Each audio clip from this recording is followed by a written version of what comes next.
The Philadelphia Eagles must have heard us talking about Zach Ertz. Are we going to trade him? Are we going to keep him? Does he want a big contract? Well, we still don't know the full details, but the Eagles are getting the ball rolling. Plus, we know the Eagles are going to attack wide receiver in the draft, and I am so excited for it. But let's talk about the in-house situation. What is going to happen in-house?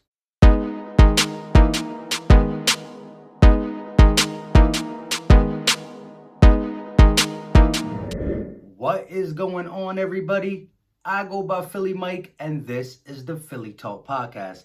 If you are new to the channel and love talking Philly sports every single day, hit that subscribe button. Now, if you listen to Howie Roseman talk about DeSean Jackson and Alshon Jeffery and are still like, what are we going to do? Smash that like button. And oh, by the way, it helps this content and pushes it out to other Philly fans. With all that being said, let's jump into today's topic. Let's start this off by talking about the one and only Zach Ertz. Clement flares out to the right, caught over the middle, and the Eagles exercised tight end Zach Ertz 2021 option yesterday per source. Strictly procedural. He's on the books for $8 million this season and $8.25 million next season, with talks on extensions likely to pick up in the upcoming months. With the Philadelphia Eagles exercising Zach Ertz option, you know the extension talks are going to start happening very soon, either this offseason or during the season of 2020. Sometimes talks during 2020 motivate a player to really raise their game, and we know Zach Ertz's game is already here. If he could raise it, maybe he gets some more yards after the catch. I'm playing. But with the Eagles talking about this early in the offseason, especially with everything going on, shows that they're going to try to put their chips on the table and get this guy a deal to stay in Philly.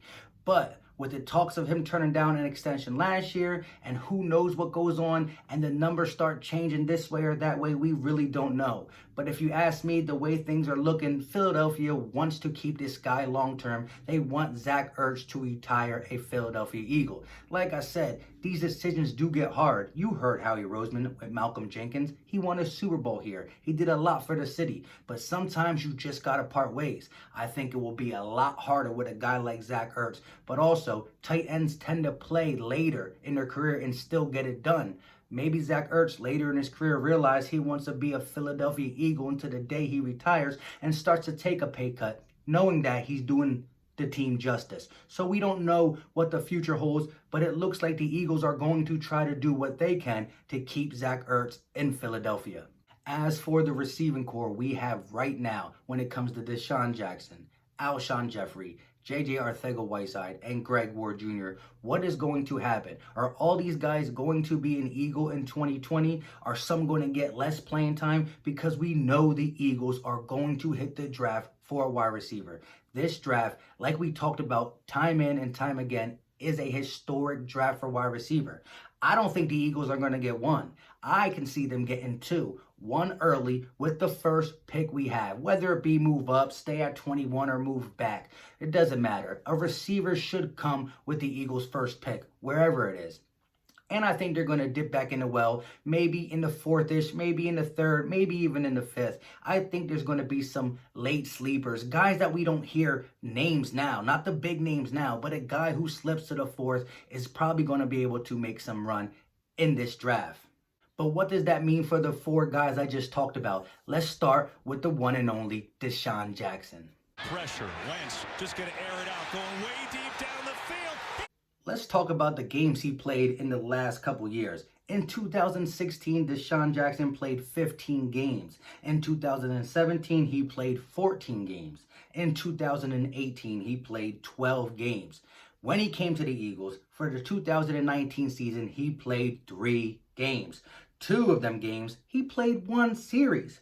So, in 2020, what are we going to get out of DeSean Jackson? We saw week 1, he can still be as explosive as ever at his age. The speed he has did not decline at all. Health is the issue. But we did see in 16, 17, even 18, he played double-digit games. With him getting the most rest he's had, with him missing this many games, Can we get a deep season for DeSean Jackson? I'm not talking all 16, but can we get double-digit games, and can he be there in the playoffs? Because his speed matters. This is why a lot of people want Henry Ruggs III, or a guy who can just take the top off the defense. It's a whole different ball game. People like Zach Ertz can't get double teamed. Dallas Goedert got a little bit more room to work with. The guy playing opposite of a guy like DeSean Jackson or Henry Ruggs or KJ Hamler, just a speed guy, has more room to work. The field expands. You don't got the safeties creeping up. You don't got the press like it is. You don't have that same type of defense. And the Eagles were working down the middle, but even with us working in the middle, it was so clogged in the middle. The Eagles offense was tight end, tight end, tight end, running back, receiver, tight end, running back, tight end.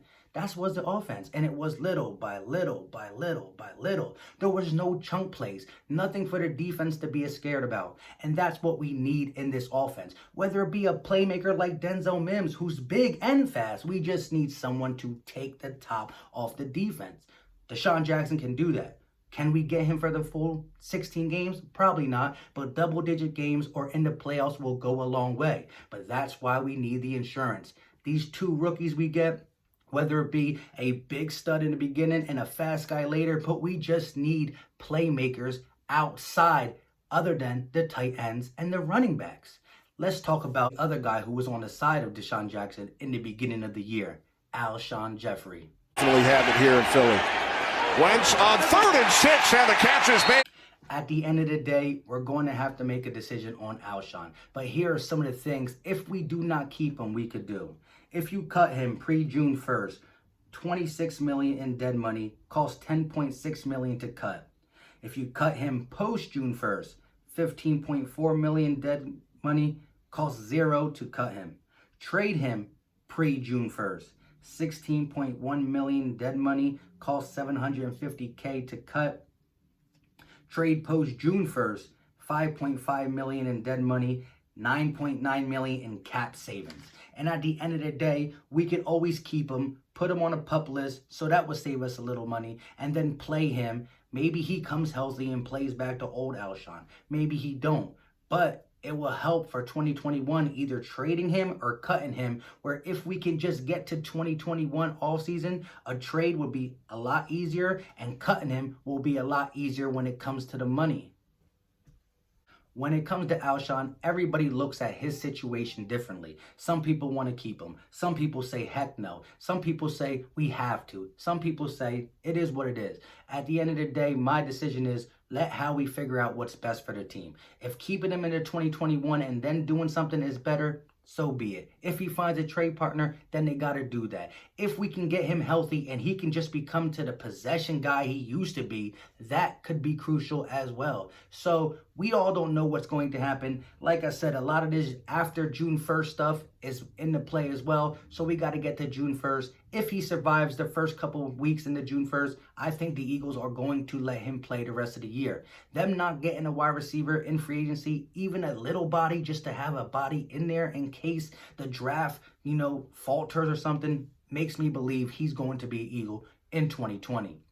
Now, let's get to the last two receivers who, one of these guys are going to get more playing time than the other. And who should it be? Here's Wentz on 3rd down, lofts it downfield, flag is down.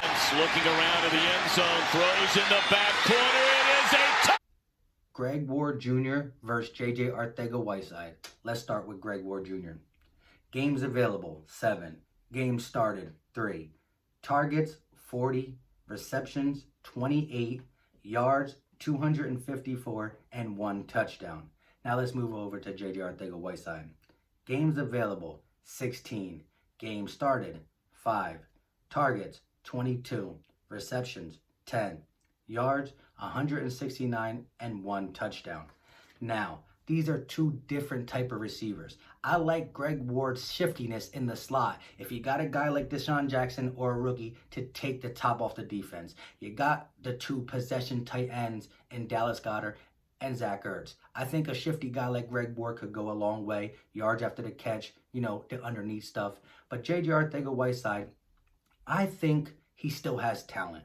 Don't kill me for saying this. I think he's going to be a better receiver next year if they use him. I'm still blaming some on the coaching, some on the fact they put too much on this kid's plate. Now, I'm not going to hold my breath and say he's going to come out and be a stud. Let's be honest. But I do think we have to give him a chance. So it's going to be interesting to see how they rotate Greg Ward Jr. and J.J. Arcega-Whiteside if the Eagles keep Alshon and DeSean and go draft 2 wide receivers. It's going to be interesting. One of these guys might be fighting to get playing time. Greg Ward Jr. shows he deserves it. J.J. Arcega-Whiteside's second-round pick shows they need to see it. So it's going to be very interesting how it shapes up with these 2 players. There it is, the 4 receivers the Philadelphia Eagles have on the roster now. And no matter what we think about these guys, the Eagles have to draft 2 guys in the draft. I mean, DeSean Jackson, after 2 years, he won't be here. Alshon Jeffery won't be here either this year or definitely will be going after 2021. Just the way the contract works, if he's not going this year, he will be going next year because it helps to keep him 1 more year. And now when it comes to J.J. Arcega-Whiteside and Greg Ward Jr., we don't know what they're going to get. Greg Ward Jr. is a good receiver, but he can't be the number 1 guy. We struggled last year with that. And J.J. Arcega-Whiteside, who knows? So we still need to get people for Carson Wentz's future. The next 3 to 5 years where Carson Wentz can really orchestrate this offense, you need a guy to grow with him. You need a stud outside. And even if DeSean Jackson's taking the top off for 2 years, who's going to be there after him? I'm not just trying to win in 2020. I want this thing to keep going for the rest of Carson Wentz's career. And if we do that for him, he will definitely get some jewelry. With all that being said, thank you guys for watching and all the constant support. Let me know in the comment section all about the wide receivers. Will DeSean Jackson be healthier in 2020 with the big rest he already had? Alshon Jeffery, no matter how we feel about him, do you see him being here in 2020 and then being let go in 2021? Also, let me know what you think about J.J. Arcega-Whiteside and Greg Ward Jr. I think Whiteside can develop a little bit more, but we got to develop him. Greg Ward Jr. is a slot guy. Who's going to get the most playing time out of these 2 players in 2020, especially if we draft 1 or even 2 wide receivers in the draft? And let's talk some draft 2. Who will complement this team the best in 2020? Let me know in the comment section because I love hearing from you guys. Until next time, you know what time it is. We out.